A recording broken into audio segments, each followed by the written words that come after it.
Welcome viewer, I am Murugan S.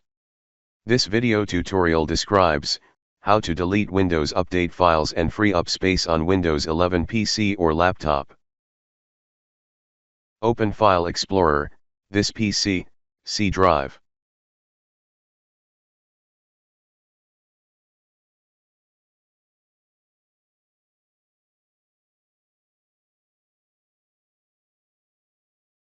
Windows, Software Distribution folder, open Download folder.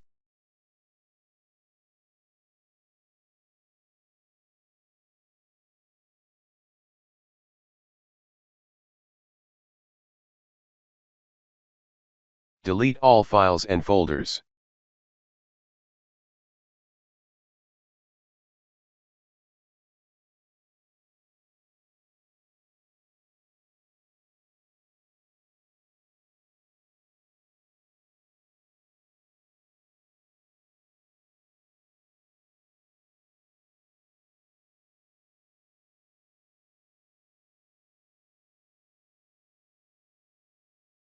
I hope this video tutorial helps to you.